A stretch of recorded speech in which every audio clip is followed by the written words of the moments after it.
So we're assisting with this request. We've made the request to the state for additional resources to dewater this community and add additional pumps. Grand Isle, I'm happy to report that a caravan went to Grand Isle today by road. They were luckily able to get through. This is Councilman Ricky Template. They picked up, I think Mayor Carmodell was actually already there. Our fire services director, we assigned him to this mission, Brian Adams, along with many members of their staff. We also sent our videographer from the Public Information Office so we could get some good video of what they're seeing. They began an assessment of the island's damages. They had a lot of supplies with them. Sheriff LaPinto also brought supplies and helicoptered in supplies for those that are still on the island. I just got off the phone with Brett Lawson, who's a member of Councilman Template's staff, with a report. Unfortunately, he says he believes the island is uninhabitable. There's 3 feet of sand across the entire island. This is a result of 10 to 12 breaks in the levee on the Gulf side. 100% of the structures are damaged. 40% of the structures, they estimate, are either completely destroyed with just, the piling showing, or maybe just a wall standing up on that building. The only people on the island are the mayor, the police chief, some first responders. Obviously, there is no means of communication on Grand Isle. There want to be, and they asked our public information officer to work with them. We will be setting up there's no communication, so we will be setting up some means for the residents of Grand Isle to understand when they can get back and every step of the way to recovery. So we will be setting that up for you in a unique way, whether it's on the website or some other means of communication, to get this information out to you, because we know you want to know what's going on. And there is a strong odor of natural gas on the island, so that is not good. We are still in the mode of encouraging our residents to leave here if they are able. We do not have the services that a basic community has. Just a reminder to everyone who is not here, the electricity is not functioning. Our sewer and water systems are extremely fragile. Mark Drews is going to give you an update on that. There's lines at the gas stations. We're having issues with even some of our fuel, making sure our employees have fuel. And I'm glad to hear that I-10 was back up today going out of the city. So that's an indication that people who are here have decided that these are not conditions to be living in, and they're going to more comfortable locations away from here and giving us the time that we need to put us back together again. So we are under a nighttime curfew from 6 p.m. to 6 a.m., and that is going to continue through the weekend. That will be going on until 6 a.m., essentially Monday morning. And we're going to reassess at that time where we are, so stay tuned for that additional information regarding the curfew. I've been on the phone with many members of our congressional delegation. Congressman Scalise and I spoke earlier. Senator Cassidy reached out. Cedric Richmond, who is very close to President Biden, reached out to me. We have been in touch with state agencies. There is a lot of information going on about coordinating assets and additional resources to come to our area. They have not yet arrived, but we are expecting help in the next few days. Remember, and we can be very impatient, trust us, those of us who are here could be impatient, but it's difficult, supply chains are difficult, and the difficulty that we have living here is also the difficulty that people have trying to bring resources in here. The roads are blocked, no electricity, difficult communication. So we definitely expect help to be on the way. Those conversations are going on at every level of government, private companies, nonprofits. So many people have reached out to us. I promise you, all day today, these conversations have been going on really since the storm passed. However, many people today, now, yesterday, tomorrow, have immediate needs that we cannot meet because much of our help is not here yet. This is why we have set up a partnership with many of our government agencies to address these immediate needs for these people for the next few days or until we don't need these services anymore. So we set up PARD at a recreational facility, that's 80 Arpent Road in Marrero, the Marrero site. You all know PARD Playground. So we processed people who were evacuated from Levee to PARD, and other people who have needs can go to PARD. Sarah Babcock's going to give you much more information about this. I've been to PARD twice today to watch the operation. I'm very comfortable with it. This is for people who have again, people who were rescued from Levee, people who have immediate medical needs, but not necessarily, hospital type of needs, not that urgent, not that critical, but they're medically vulnerable. People who just can't stand the hot temperature. We don't have air conditioning here. We lack the basic services. Or people who just want to get out of here and don't have the means to do so. You don't have to have a specific reason. You can just show up. You will be placed on a bus, and you will be taken to Alexandria, where there is a mass shelter there where you can have air conditioning, food, water, and more importantly, the medical services, a deep level of medical services that we can't provide certainly here in local government, but we don't want to put onto our hospital systems that are already dealing with so much on reserve power, questions about water. We don't want to put these additional pressure on our hospital system. So I know people do not like to leave home, but if any of these situations apply to you, you will want to get to a more comfortable place. And everybody who was at PAR today, when they were getting on the bus, they knew they were on their way to a more comfortable living. And everybody was anxious to get there. So if you need transportation to PAR, the Transit Department is providing you that transportation. You need to call our Emergency Operations Center at 504-349-5360 to arrange for the transportation. I was at the operation twice today. I went earlier in the morning to check it out, and then I was there when the buses were showing up. So I'm very comfortable with this operation, and I'm grateful for the assistance they have. I want to thank, and I'm going to forget, I didn't write down the partner agencies, our Recreation Department, our state, Louisiana Department of Health, DOTD, Transportation, DCFS, Animal Shelter, and Louisiana National Guard, who was providing security services there. I know I'm forgetting somebody, Sarah. You think I got everybody? Okay. So a lot of people, our Recreation Department too, a lot of people came together to put this operation together very quickly, and we're processing people. If we need to flex out, if this operation gets too big for this location and we need to expand it, we will flip it to a larger location. So there is no concern there. Sarah is going to give you more details about this operation shortly. So I want to thank everybody for the assistance in getting this stood up. Again, as I mentioned, additional resources are coming to our area. Many churches, private institutions, private companies, nonprofits have reached out. We are coordinating with the government agencies, and we look forward to the day where we'll be able to better take care of our people, but it's not that time right now. That is why we need the state's assistance to get help from Alexandria. We have requested through the state a point of distribution on the East Bank and the West Bank. Those sites will distribute water, ice, and MREs, and tarps will also be available. The logistics are still very much being worked on. We'll make that announcement as soon as possible. I believe that site is going to be at the Ilario on the West Bank and the Shrine on Airline at the East Bank. So more information, look for in the morning for more information to be coming out on that, this distribution. Transit is only operating paratransit services for confirmed dialysis appointments. Normal transit operations will resume when roads are clear and the lights are operational. So please know we are working for the paratransit services. For everyone still here, please separate your garbage from your storm debris. These are two separate contracts. You have to separate the regular household garbage that you were producing pre-storm with the debris from this storm. Our debris pickup contract has been activated, and areas are being assessed now in anticipation of starting the debris pickup. Debris sites are being staged, and the trucks are being certified, so pickup is scheduled to begin on Monday, September 6th. Now, as far as curbside trash pickup, the down utility lines and the inoperable traffic signals at major intersections create safety hazards for garbage trucks trying to access the residential streets. So because of this and all the staffing issues that we had brought on by the evacuation of many people and the lack of critical services, we expect curbside trash pickup of garbage will resume on a limited basis, obviously because of the road access we have, on Monday, September 6th. And then curbside recycling is going to have to be suspended until further notice. We have got to put our priorities and our resources on the regular garbage pickup.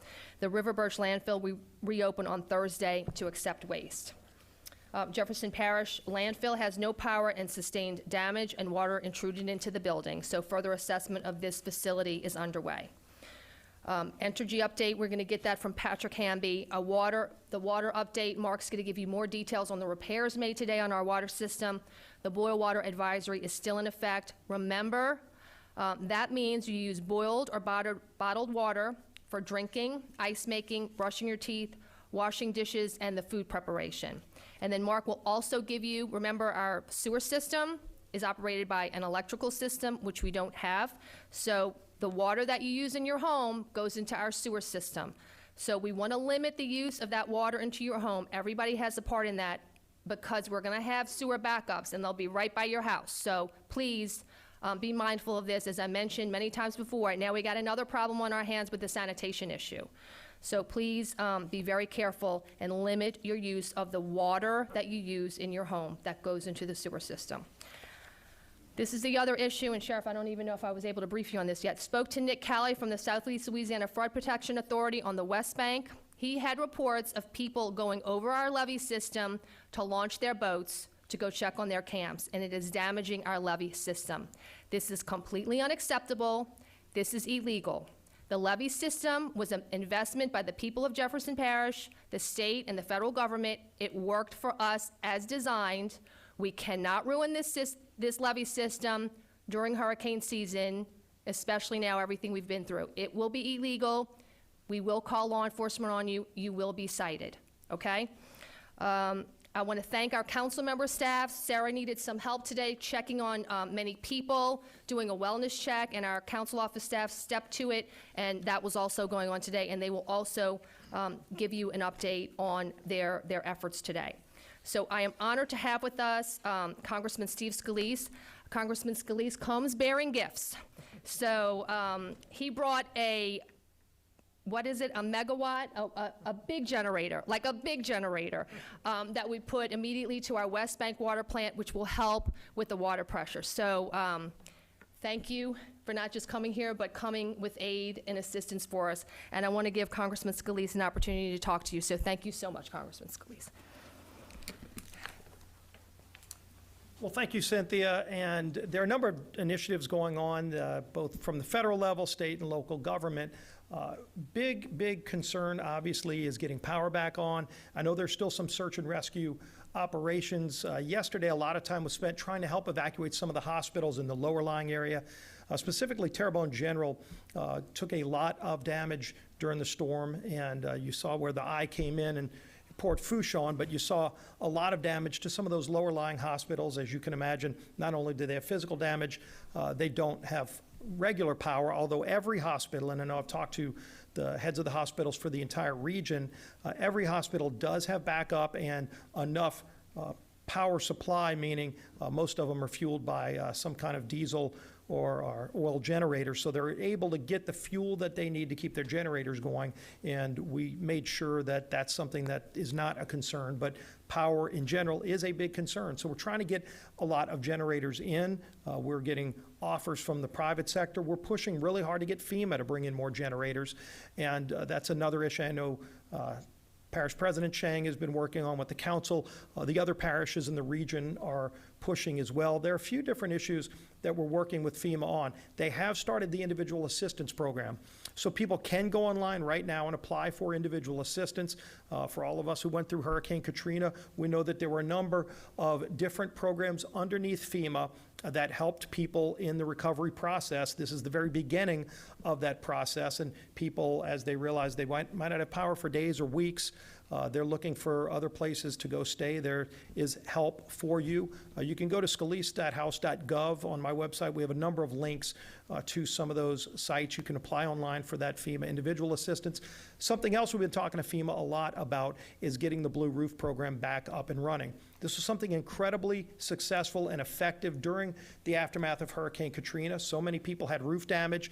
It's a program where the FEMA went through the Corps of Engineers, and the Corps ultimately contracted to get blue roofs on people's houses that had damage, so that while they're trying to wait to get contractors to actually get the roofs fixed, there is still rain coming, as we saw last night.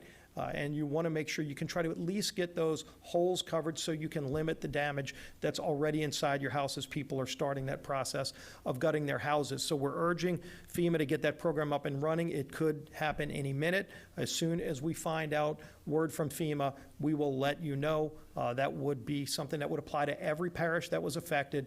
So we're pushing hard to get that done. We'll let you know as soon as it happens. As Cynthia also mentioned, we're getting incredible offers from a lot of faith-based groups. Again, something we saw after Katrina, where faith-based groups stepped up. As the federal and state and local agencies are working together, you had a lot of other neighbors. You know, our neighbors are helping each other right now, which is so important. It's something we've always seen. It's one of the strengths of the people of South Louisiana. We go through tough storms. We come together and we pull together and we help each other out. But there are people all around the country that want to help us out too. And I know I've been fielding a lot of those calls. Yesterday I was working with a group called Samaritan's Purse. They're a group that works all around the world. They've offered to bring 3 different sites in southeast Louisiana to set up really soon to start bringing relief supplies to families.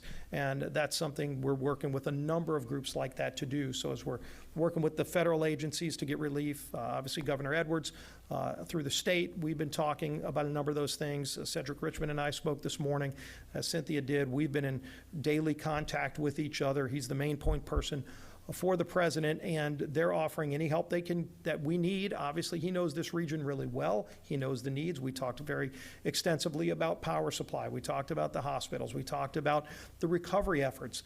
And look, there is going to be a need for a massive recovery effort to get people back in their homes, to get our communities back built up. Just like we saw with the Road Home program after Katrina, the first step is to get a CDBG program working, Community Development Block Grants. It would be very flexible money for parishes to start getting things moving, and then there are other things that come after that. One thing we need to do to get that ball rolling is to get a supplemental appropriations bill. So we have put that request in, and hopefully we will see Congress take action soon to start the first stage. I'm sure there will be more than one step in this process, but we want to start that process. And just so everybody knows, look, we all take care of each other. We're here in Jefferson Parish. We take care of our neighbors here in southeast Louisiana. We know our friends in southwest Louisiana are still struggling too from Hurricane Laura. And so we're not going to forget them. If there's a supplemental request, we want to make sure that they are also going to be included in this. But the main thing is to make sure that people can get back in their houses, to make sure that communities can get back open. That the parishes, as they're working to get power back up, can get the sewer systems and water systems up. So everybody is working together to get all of these resources out there. Loss of life and making sure we take care of people's livelihoods is the first and most important thing. But then now getting power back up, making sure that people have the ability to come back home, to rebuild their communities. That's the next step. I know we're all working together to get that done, and we'll continue pulling together, and we will get through this like we've gotten through other disasters. This was a really bad storm, and for many people worse than Katrina. The flooding, of course, was the worst part of Katrina, and the loss of life came from that. The levees did hold, but with the massive storm, a Category 4 for hours, then a Category 3 for hours, really pummeling this region for a long time, it's going to be a long recovery. And so we're in this for the long haul. We're going to keep working together, and we're going to get through this. And with that, turn it back to you, Cynthia. Thank you so much, Congressman. Next up, who's been very busy today, obviously, with him and his team, is the sheriff, our sheriff of Jefferson Parish, Sheriff Joseph Lapinto. Thank you, Madam President. We had a pretty busy day today. We started this morning with our first priority of trying to get down to Grand Isle. We had reports from them last night that it was short on food and water, obviously cut off from the rest of the world with no communications. So we had 3 different plans in place, all 3 which were able to make happen. Our first plan was to try to go down by road with the caravan. Road was not open first thing this morning. We were contacting the chief down there in Port Fourchon, Chief Kindler, in order to make sure where it was. It was down to the cutoff, obviously working in both directions to get down there, but wasn't available first thing. We had a second plan in order to take our boat, get it past Levee. The water has receded some to us be able to use our high water vehicles to get a boat launched and be able to take additional supplies from there. And our third option was to take our Huey helicopter with just enough supplies with water, sandwiches, stuff like that, so they could eat to make that happen. So we had the window of weather that that was available for us to go. A helicopter took off this morning, was able to deliver those supplies down there, get a little bit of assessment of what was going on before they came back. Good news is between that time, the road was able to be cleared enough for us to be able to get some trucks down there. So we have another convoy of probably 15 to 20 different deputies, general services personnel to assess certain damages to get our command center back up and running. We're bringing another 600 gallons of jet fuel so I can have our operations from the air to be a little bit more convenient for us to be able to get down there with individual things to really try to get communications back open. So we'll have that set up hopefully by tomorrow where they can clear an area. We landed on the beach today with a helicopter, but hopefully be able to clear an area where we have the ability to refuel. And so that should open up some things in the near future. Our normal calls for service have continued to increase with the amount of people. Most of them revolved around gas stations today. As anybody that is here, there's very few gas stations that are open, very difficult to get gas. The ones that are open have lines that are, when I mean blocks, I'm talking about dozens of blocks long.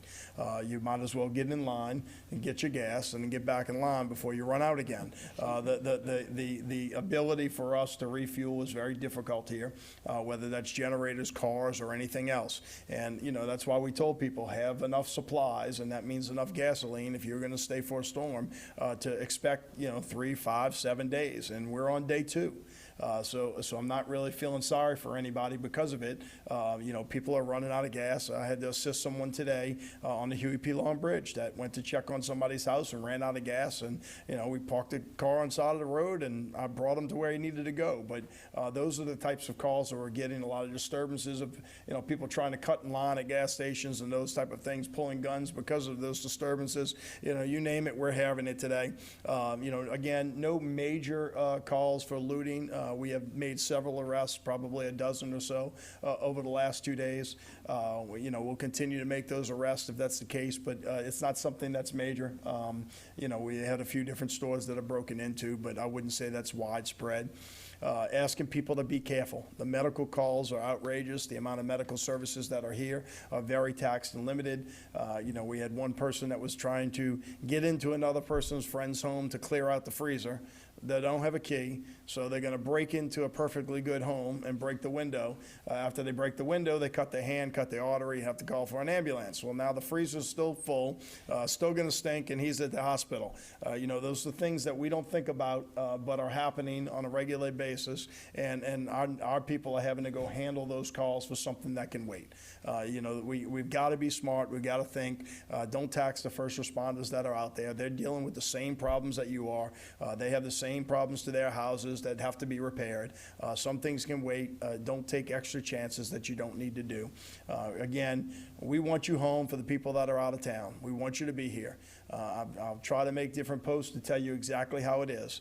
If you could deal with it, guess what? You may have to deal with it. I can't be the police and stop everybody from being here.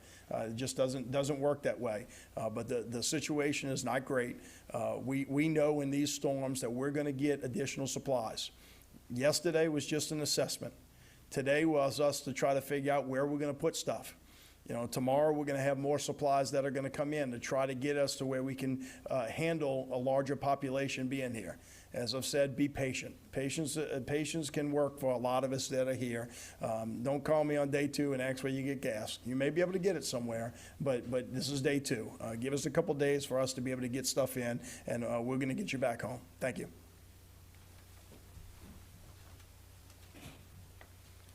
Thank you, Sheriff. Joe Valiente, our Director of Emergency Management Services. Joe?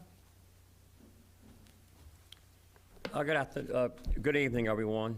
So we've been spending most of the day preparing for the pod sites that we're going to open tomorrow. We've also been assisting with efforts in Levee and in Grand Isle. We're staging water and MREs and supplies down there to assist with the recovery process that will begin shortly. One of the things that I want to mention, and I'll keep it brief, is that I was looking over the complaint sheets today that was coming in through the EOC manager's desk, and I noticed there was abundance of calls and complaints about power poles, utility poles that were cracked in half, utility poles that had snapped and were laying on the ground, and wires that were on the ground. And then I noticed something that I thought was strange, 2 calls where vehicles were entangled in lines that were on the ground from a fallen pole. So to me, that seems that the drivers that are in their vehicles, they're not paying attention where they're going. They shouldn't be on the street anyway, and they're getting themselves entangled in power lines. So I think that everyone has to rethink this, getting in their vehicle and going out driving around and doing some sightseeing. There's nothing that's open, and there's nothing that's available, with the exception of possibly wanting to top off with gas, but there's nowhere to go. So these type of incidents are going to continue to occur, and they're going to become serious.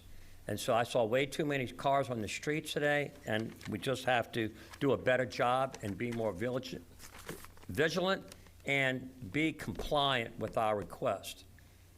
We still need time so that we can initiate this recovery, and it's important to us. We can't spend the entire day, like Sheriff Lapinto said, following up on calls that are being initiated or created by individuals who are careless. So please be compliant with our directives and stay off the street. Thank you very much. Thank you, Joe. Our representative from Entergy, Mr. Patrick Hamby. Thank you. Patrick Hamby on behalf of Entergy Louisiana.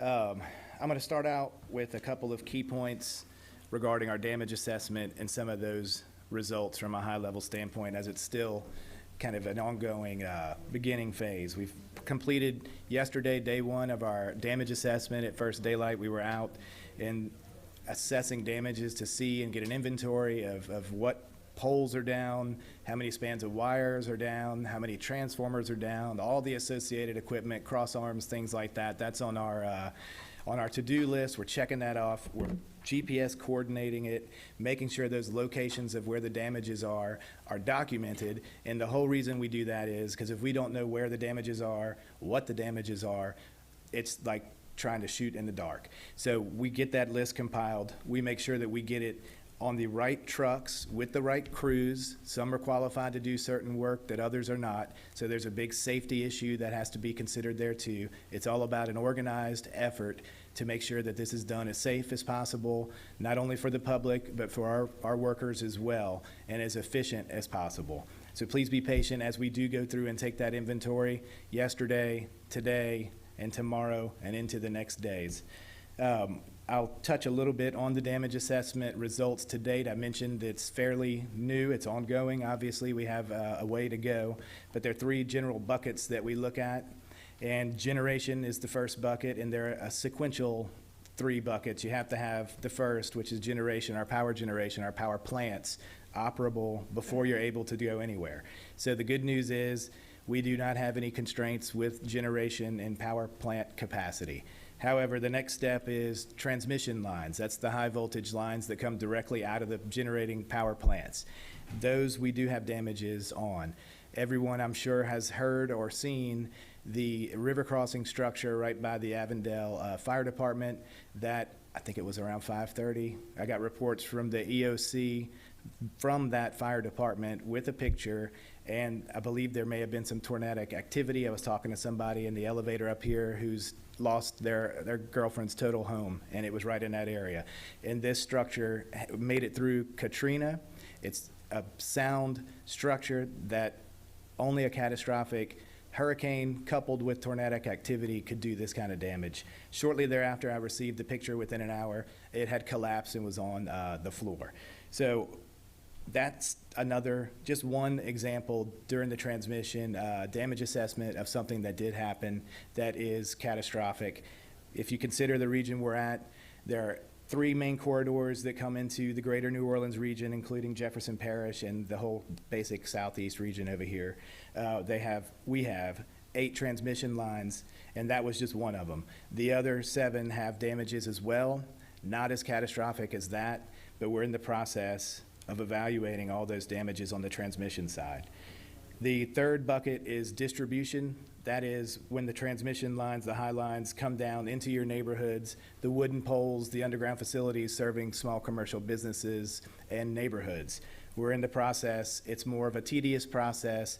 The transmission damage assessment can largely be done via helicopter. It's not necessarily running through neighborhoods. You're not having to, run into road hazards, and it's not as tedious as the distribution is when we have trees down on the ground. We have poles obviously down on the ground, and that's what we're counting is the poles as well as the trees, because we have to clear the trees. In most cases, the trees are entangled in our lines, so those have to be cleared and coordinated in order to get service restored. Thousands of poles have been identified as being down, and that again is on the distribution side. The transmission side, again, is ongoing. I will touch on the transmission tower that's down. I mentioned that there are 7 other lines out of 3 corridors. So just because that transmission tower is down does not mean that the power in this area and the area around that transmission structure that fell down will not have power until that is reconstructed. There are ways to reconfigure the transmission system via those other routes, assuming that they don't, or presuming that they don't have damage, and reroute the power. Kind of like, putting a puzzle together just a little bit different to work your way around that damage. So that's the good news in that particular, with that particular failure. Another thing we have done, we're working hand in hand with the Emergency Operations Center team here, the United States Coast Guard, and the Army Corps of Engineers, because we want to make sure, number one, that line is safe. Nobody on the river traffic, the river's closed now, but that nobody gets hurt coming near that line. So what we've done, we've had multiple emails and a call today, and we have another planned call this afternoon, or this evening rather, after this this press conference to talk about how to get that damaged wire out of the river so that we can open up the Mississippi River for commerce and relief traffic as well. So that is ongoing, and we're working hand in hand with multiple agencies. So I say all that. This is day 2. Typically in day 2, that's kind of where I would end my report. However, we do have a glimmer of light or hope, if you will. We sent a press release out. Some of the members here in the press may have it already. It was this evening. The first light is coming. Our target to the greater New Orleans region is to have first light, and it's limited, is coming tomorrow by midnight. So if you think about the path of Ida and where it went, Grand Isle's been mentioned quite a few times. That was a direct hit on the worst side of the storm, catastrophic damage, and then the storm, if you remember, bowed a little bit to the west and then curved back over to the northeast. So the least amount of damage in this area, in the greater New Orleans area, is on that eastern side of our grid, to the east of New Orleans, in that area, where when we're assessing these transmission lines, which ones can we bring on first and which ones need work before we're able to safely provide power via those lines. We found one, and we have actually 2 options if that one is not actually available after we do some more research on that. But we do have 2 options, definitely able to get first light by midnight tomorrow. We're going to get the New Orleans power station energized. We're going to step up. It's been explained to me as if you're going up steps, small steps. So you can bring on a little bit at a time because we do have damages, and you don't want to overload the system, because if you do that, then you end up causing more damages than good. So we're working on that by midnight tomorrow. What that means is in New Orleans, we're going to start with the New Orleans power station and then work our way west over to the 9-mile unit right here in Jefferson Parish and build off of that. And when I say first light, again, I'm going to go back. It's limited power. We're going to be able to work with the critical infrastructure such as hospitals, other critical infrastructure, and that's all contingent on if they do not have damages to the distribution feeders leading up to their facilities. And we're doing stringent engineering studies to make sure that we don't try to bring on electricity to a damaged feeder that may actually backfire and cause more damage to the system. So it's a methodical process, but it's here, and it's the first sign of hope. So what I can say about Orleans is where we're going to start. I mentioned that's the side with the least amount of damages, and we're coming in that way and working our way to the west to close that loop over there by the 9 Mile power unit. The prep work that we're doing here, though, in the meantime, in Jefferson Parish, you'll notice it if you're over there in Kenner by the levee. We had 12 poles down, serves a hospital. We've been doing prep work, setting new poles, getting everything ready. So when that transmission does come over here, we're able to heat up things a little bit quicker, electrify things a little bit quicker. So we're doing a lot of prep work for our critical facilities as we speak. So I know the most important answer to the question that everybody wants, to hear is, when are we going to hear estimated restoration times? So beyond what I've told you about the first light from the New Orleans power station and then working west to 9 Mile, we won't really have a good hold on estimated power restoration times until the next day or two. And as that information becomes available, I'll be here to disseminate it to everyone. We'll start with the parish, the Emergency Operations Center. We'll let the press, our customers, everybody know. As soon as we know, you will know. And the way that works, we'll have a broader region of the parish, more of an area, not really, you can't go house by house by house by house at this point, but then after days of more work is done and we've cleared more room, we will get granular and get down to the neighborhood level, then down to the street level, and then down to the individual home level. It just takes time. It's a methodical, tedious process. So I'll close it with a couple different things. What Sheriff Lapinto said and Joe Valiente from the EOC said, please stay off the streets. If you stay off the streets, not only are you helping your own safety, you're keeping the roads open and allowing our crews to move freely, which means they can move quicker, which means you can get your lights on faster. So it's a win-win-win for everybody. It is unfortunate that we did not have more time for people to evacuate. It is great that people are taking time now that the roads are open and getting out of town to a safe, more comfortable spot. I would advise that if you have the means to do that. Also, obviously, down power lines, they're everywhere. And I mentioned this before the storm. Don't take it upon yourself to try and judge whether it's energized. I know power is out, whether it's Cox, whether it's AT&T, but you think the power is out and everything is de-energized.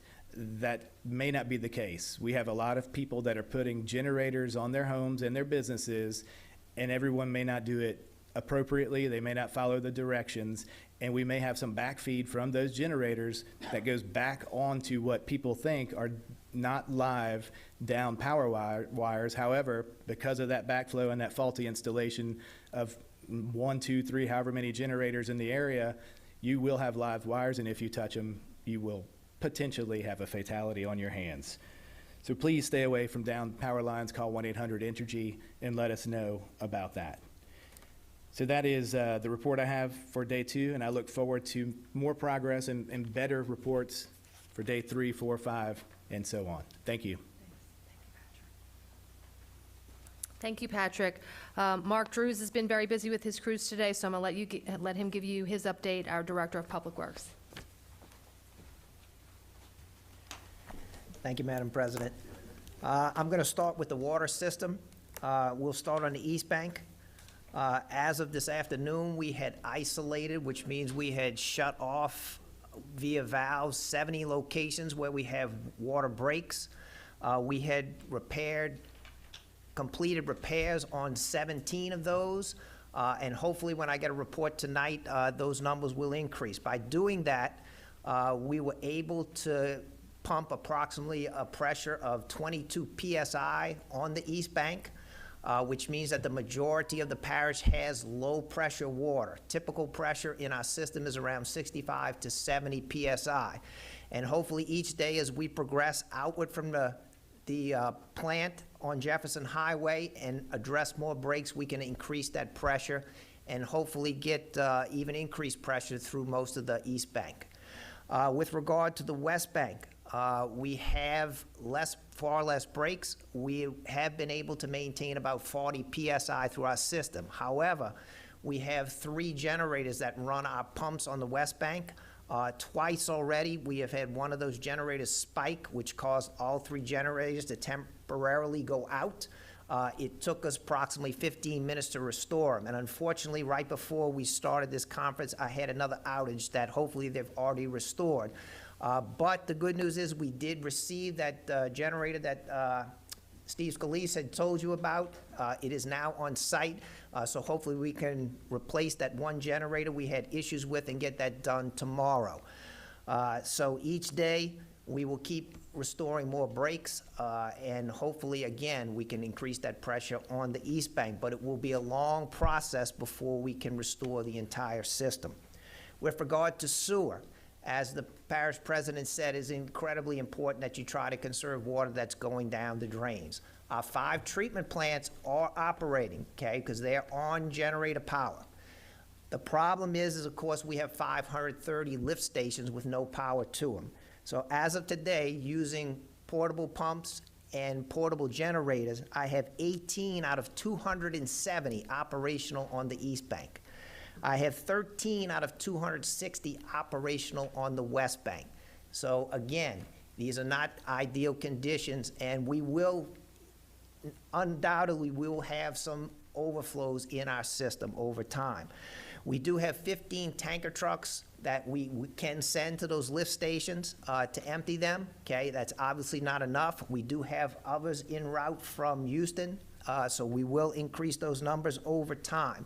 I also have 40 additional generators/pumps that we will be installing over the next couple of days, but again, we will have way too many lift stations with no power. So, again, the only way we will restore that system is when we actually get electricity to it. With regard to drainage, our drainage system on both the East Bank and West Bank are 100% operational.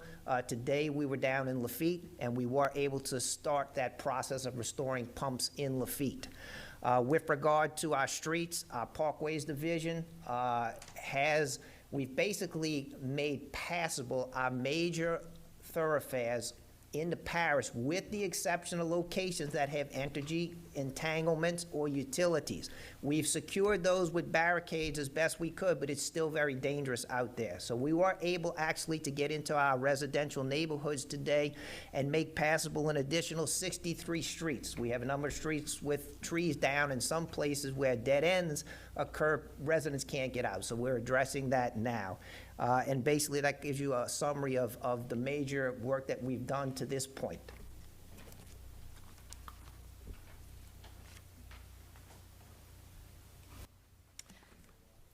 Thank you so much, Mark. Sarah Babcock is our Chief Administrative Assistant, and she deals with a lot of public health issues, so she's also been very busy today, so Sarah's our next speaker. And Councilman Templet is back from Grand Isle, so I want to introduce Councilman Templet, too. Good evening. Just like everyone else, we've had a busy day with our healthcare facilities. So today we spent a lot of the day working on doing things like topping off generators at our nursing homes and our hospitals. We also evacuated a number of facilities. So the Lake Town Village Assisted Living and Memory Care Facility in Kenner evacuated to their sister facilities. Half of those residents went to Texas and half went to Mississippi. We also evacuated Westminster Tower, Windhoven, and Metairie Manor, which are elderly independent living facilities. 100 residents from Westminster Tower, 54 from Windhoven, and 48 from Metairie Manor. They are all relocated to Alexandria. In addition to that, through the PARD playgrounds, we evacuated 71, was the last count I got. That was not the final count, and I will try and get those numbers for you later tonight. But at least 71 went through PARD. So these are individuals who are living in their homes, needed assistance getting out. If you are one of those people where you need help, you are tired of staying there, maybe you have medical concerns and need transportation, please call us at 504-349-5360. Our transit teams are picking people up. They begin early in the morning, kind of go to mid-afternoon. At that point in time, we are transporting people up to Alexandria for now until that shelter is full, and then we'll move to another one. Then anyone who comes in the evening will kind of spend the night and get transported out the next day. As it's been mentioned, 911 is getting increasingly busy. Our ambulance services are extremely busy, and our hospital emergency rooms are backing up. You all know that our hospitals were full before this incident happened. Then we had multiple hospitals in Region 3 evacuate into our hospitals here in Jefferson and Orleans parishes, and now we have more people trying to get in. With that, we also do not have enough ambulances right now. They are so busy doing 911 calls that I can't use any of those ambulances to transport bedridden people up to Alexandria. So we're having a little delay in getting those people up, but we're continuing to maintain contact with them.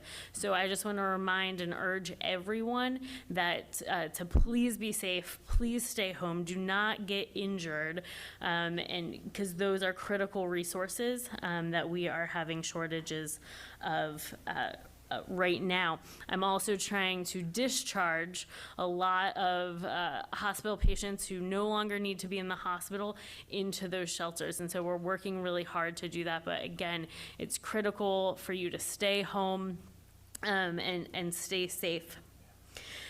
In addition, we were able to open 4 dialysis clinics here in Jefferson Parish and 4 in Orleans. If you are a dialysis patient, your normal scheduled appointment no longer stands. You need to contact your company's emergency numbers, and we will work to assist you with transportation here through our EOC, not through your normal paratransit phone number. We also, our hospitals are starting to open up some of their outpatient pharmacies, and we are expecting some of the CVS and Walgreens pharmacies to begin opening tomorrow. So we know hospital is the most critical medical care, then dialysis. Now it is getting people the medications that they need. So we're working hard to get those open as well. Throughout the past few days, we've had oxygen distribution available at Fire Station 20 at 4110 Hudson Street in Metairie and Fire Station 81 at 808 MacArthur Avenue in Harvey. As of right this moment, we are currently out of oxygen tanks. We have been out for about 2 hours, but there is a truck expected to be here within the next few hours to deliver that. So we should be operational again tomorrow, and we have already started ordering more oxygen for the next few days so that we hopefully will not experience a delay in this again. Finally, I just want to put out some reminders I've been giving you for the last few days because they're just really important things. One, generator safety. Again, please allow generators to fully cool before you add more fuel. Keep them outside, keep them away from doors, windows, and AC units. We are under a boil water advisory, and no one has power to boil water right now. So it's really important, while a healthy adult may not be impacted that much by the water, someone who's immunocompromised or who is an infant or small child, they really are, so they really need to be drinking bottled water at the moment. Again, I said last night, we are nearing the end of the time for it to be safe to eat the food that was in your fridge. So please be careful. And as mentioned, we're trying to get other stations, pod sites set up in the next day. Finally, I will just mention again, we have a 24/7 crisis line. This is Spirit Louisiana phone line through the Louisiana Department of Health. If you are having mental health needs, that number is 1-800-256-2522. Thank you. Thank you, Sarah. I know our first responders are stretched to the max. They have been working so very hard. Our Chief of East Bank Consolidated Fire Chief David Tibbetts, and then Councilman Brian Adams is still in Grand Isle, or?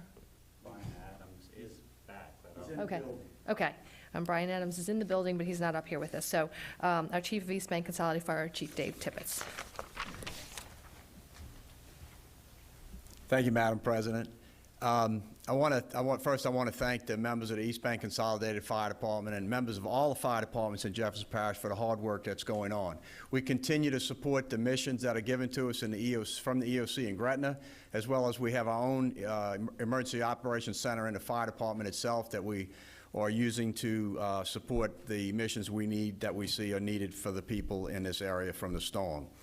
In emergency response, we have a way we look at things. We look at what's in front of us, and we ask ourselves, where were we before, and where will we be in the future? And one of the places we'll be in the future is I understand and I fully support the fact that we need to ask you, please, if you can, stay out and stay off the streets. We understand that there will be more people coming on the streets, trucks that are going to help us remove trees. The Entergy folks are going to be coming in and taking care of our electrical needs and stuff like that. So there are going to be people creeping in and coming in that need to be here. What we're asking is what we'll see in that, when I said that future part, people are going to come in and their stove may not work right. They want to start, maybe we see situations where they barbecue to cook, and that we all do that. But again, just when you start to do these things, even though this is an emergency, follow the guidelines that we normally do. I'm excited that people get up and talk about generators. Maybe I'll get everybody to say a little something one day about it. But I continue to say that. Please use it as manufacturer's recommendation. We still are responding to carbon monoxide alarms going off. We're responding to sick people who we have we find out when we get there, or in the process of having being poisoned by carbon monoxide. So it's a real situation. The other thing I just want to touch on with the natural gas situation, people are coming home, they have a gas leak, the gas is being turned off, and then they turn it back on. That's a very dangerous thing to do. So if the authorities come by, and Atmos or gas companies or fire or emergency services come by, there's a reason they're doing what they're doing. Please, stick with that and try not to change the way things are going. We don't want any of those accidents to occur. We are remaining pretty busy with responses. And my last example will be this. They mentioned a car going into a tree that had wires involved. We have to stop what we're doing. We have to go to that incident. We have to stop at the incident to wait for Energy to come tell us the wire's dead. They have to stop what they're doing in our reparation and repairs. It's just a cycle that's going to cause a bigger thing for someone who probably, maybe not had a reason even to be out there. So continue to be safe. We're going to continue our mission. It's an honor to be here with all these folks behind me. We have a great team here, and we'll continue to help you as we go along. Thank you very much. Okay, from Grand Isle, he was assigned to go to Grand Isle today, so our Director of the West Bank Fire Services, Brian Adams. Thank you, ma'am. So we just got back from a trip to Grand Isle, and I can tell you, I've led the recovery in Grand Isle for probably the last 15 years after hurricanes, and I can tell you I've never seen it look like this. It's decimated. Probably 40, maybe 50% of the houses or the camps on Grand Isle are gone. They've been knocked off the pillars. They've just been destroyed. There's probably about 3 feet of sand on the road, which is pretty normal. Power poles are all down.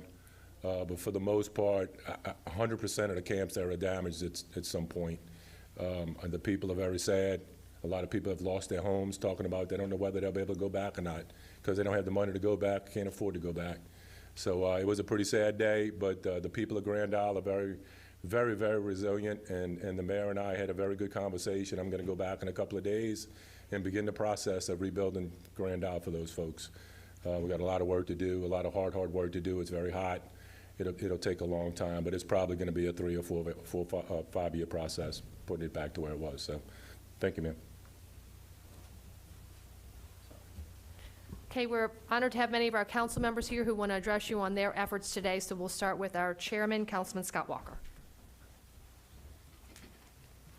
Thank you, Madam President. And we drove around the parish a good bit today, and I'll just reiterate that there are so many trees down and so many road obstacles and so much debris, power lines that have intertwined with trees, and there are branches hanging on power lines, and it's really not safe. So if you can avoid it, please do so at all costs. The rest of what I'm going to say only focuses on some weird things that happened at my house today that I think can apply to you all. Some things that you may not think about when you go and check on your property. I have a small vent that faces the street, one of those decorative attic vents that is on the second story and looks out to the street. Well, a lot of wind-driven rain came into the attic from outside and got some of the blow-in insulation very wet. So make sure you go up in your attic and not only check for wet spots on the wood in the attic, but look at the insulation and look at things that could have blown in from other spots, because that insulation, had not gotten it out today, could have quickly gotten moldy, and that mold could have spread to other things.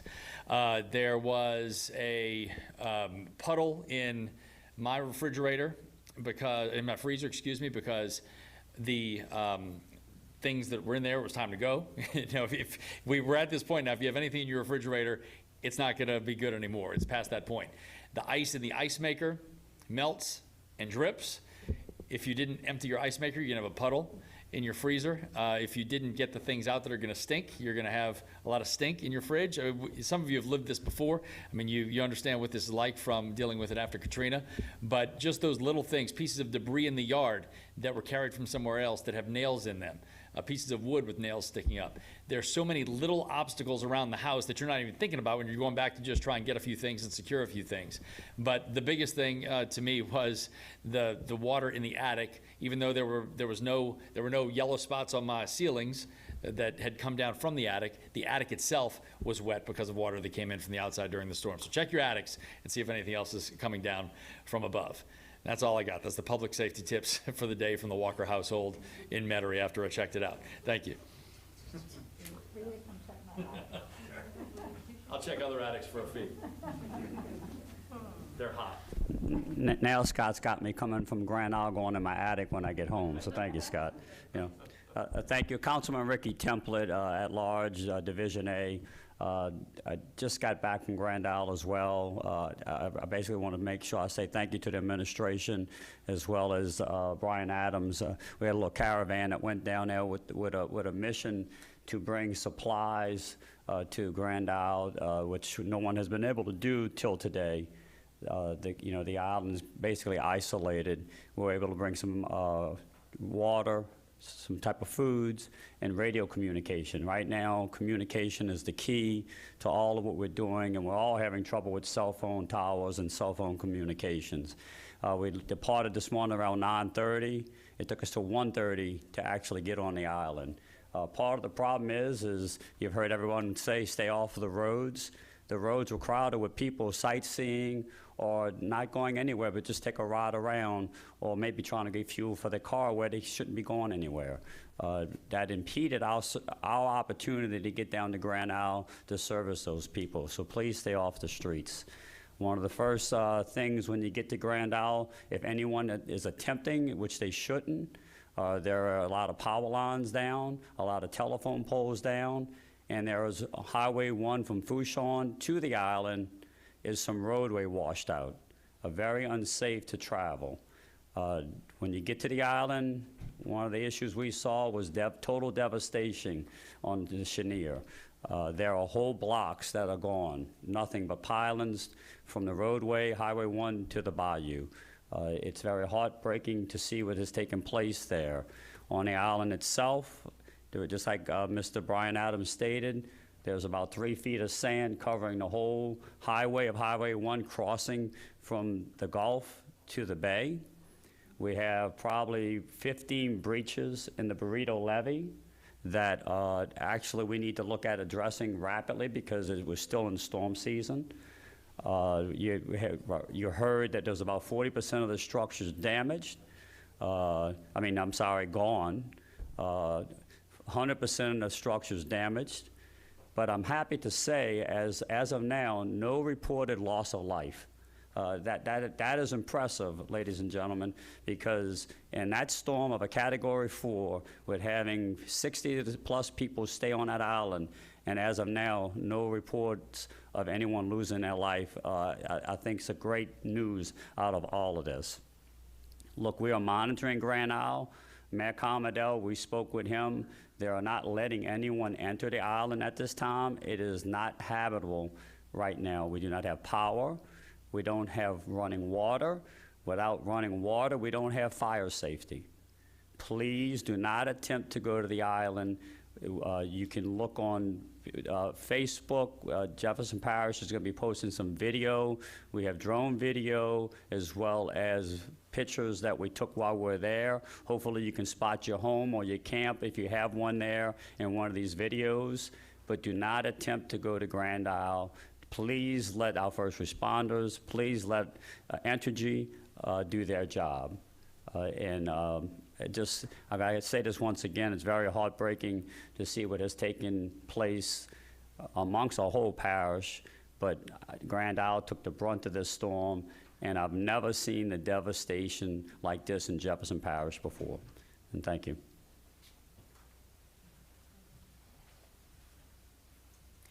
Hi, I'm Jennifer Van Vranken, Council District 5, which is the Metairie area from the New Orleans Parish line west. I'll just tell you again, I spent the day, Sarah Babcock passed along lists to each of us in our districts, and those lists are people that have special needs. They may be in their 90s at home. They really can't stand 2 or 3 weeks or whatever the restoration will be in the heat. Some who are bedridden. And so as I went to each of those houses, I thought, again, we're fortunate if we are able-bodied and can get around. If you have someone in your neighborhood that is older, that falls in that category, that may have some limited mobility or is older in age, please call us, because we do as a parish have the ability to even pick them up at their home, take them to Alexandria, Louisiana, where they will have water, food, shelter, air, medical attention. So it just really, we have those resources. So if you're listening to this, I know a lot of folks don't have cable, don't have the ability on Wi-Fi, so it's just a lot by radio right now.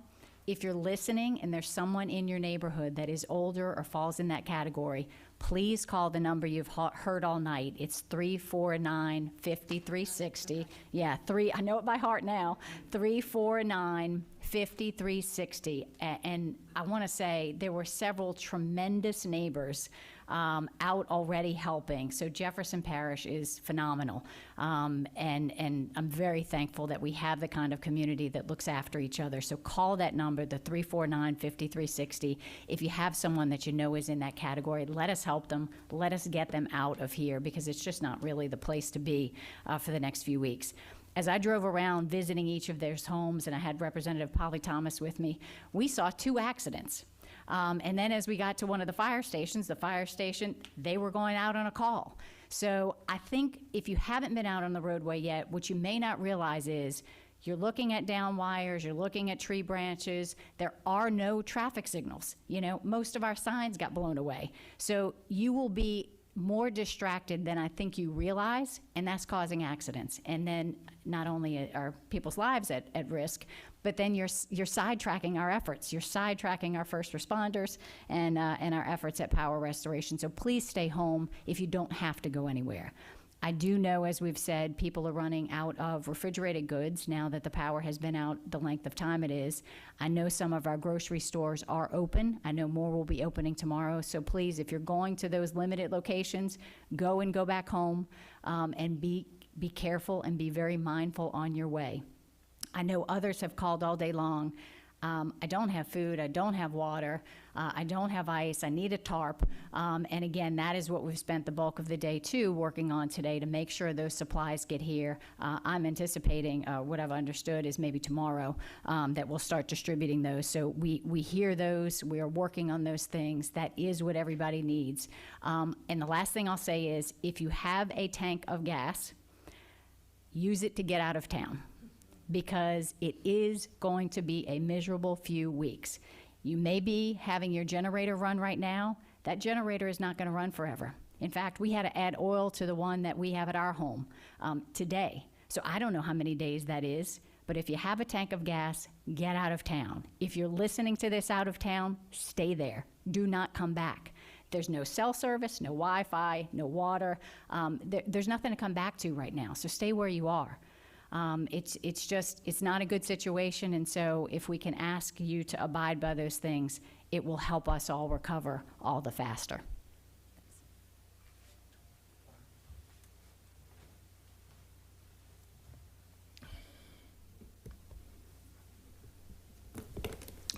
We've accomplished quite a bit today. We've helped a lot of people, and we will continue to. But what I'm particularly excited about is that I received a text message from a lady by the name of Ms. Lily Shropshire, who's a local teacher. And Ms. Lily is one of those people who did not have the means to be able to leave. And so we have a lot of people here in this parish whom will be here with us and cannot leave because of certain conditions.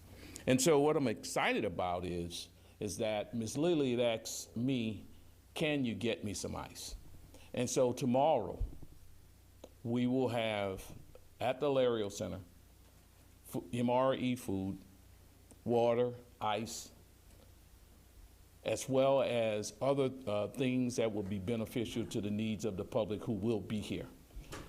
We will have that at the Lario Center. We'll be offering at the Lario Center to our residents, and east of the Harvey Canal, it would be over at Helen Cox School. Not tomorrow? Not tomorrow. Not okay. Tomorrow, no. Well, come in soon. Ms. Lily, I'll get you some ice. And the other locations where it'll be coming to is Bright and... Not tomorrow. Not tomorrow, but... Shrine on Airline. Shrine on Airline. It's coming. Ms. Lily, I'll get you that ice. Thank you.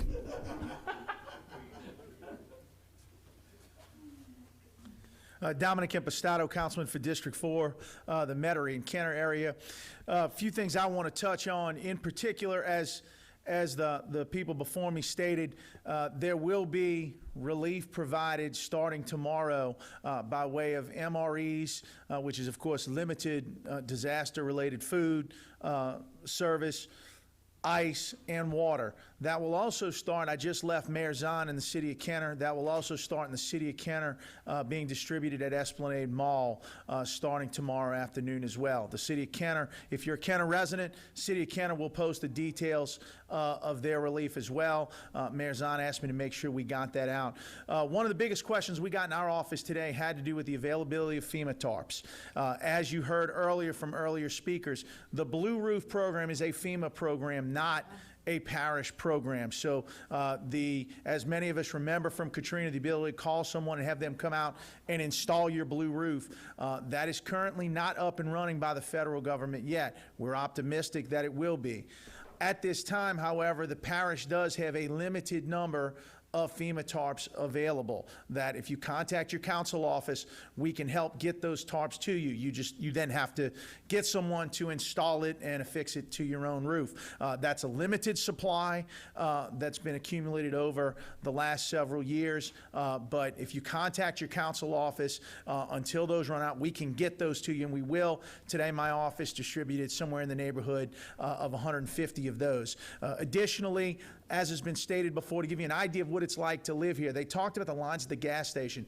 We literally calculated today in my office as we were driving, the lines at the gas station were anywhere from half a mile to a mile long, with another 50 to 100 people standing at the pumps waiting to fill 5-gallon gas tanks. So, I mean, that is not just a long wait at the gas station. That is an extensive amount of time, which makes it very, very difficult to live here and do the things that we need to do at this present point in time.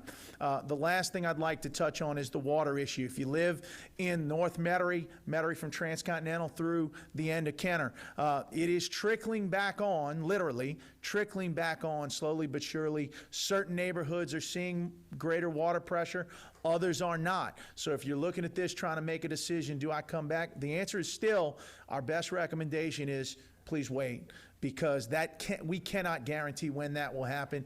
And as you heard the report from Entergy, Entergy really cannot even give us a good indication of when we can expect power. So if you don't need to be here, please give it some time before you come back. But other than that, I want to make a final comment about the resiliency and the commitment to return that our community clearly has. When you drive around, we saw some amazing things today. People getting the debris out of there front lawns immediately, some even cutting their grass immediately while there's no power inside. There is a commitment to return in this community that is absolutely noteworthy and significant, and it is the reason we will return to prominence once again. There is no question. And lastly, our first responders today, Councilman Bonanno and I were the beneficiaries. A local restaurant come back in on West Metairie decided they wanted to cook food for our first responders, and so we were able to distribute to our fire departments on the East Bank food to them while they're performing search and rescue. That's the kind of stuff that's going on parish-wide. So if you are here and you have an opportunity to do something good for our first responders, relief workers, everyone around you, just your neighbor next door, do it. And that's what Jefferson Parish has done historically and will continue to do, and that's why this continues to be such a great place to work and to live. Thank you. I think I said it wrong last time. Thank you, Councilman Impastato. I neglected to thank Arthene for being here from the Deaf Action Center, so thank you, Arthene. Is that everybody? Okay. Do we have any questions? No? A lot of information. You can see how hard we've been working across government. So thank you so much for being with us this evening. All right, we just finished watching an update from Jefferson Parish President Cynthia Lee Shank and other Jefferson Parish leaders. And I will tell you, one of the more shocking things that we heard here is Grand Isle is uninhabitable.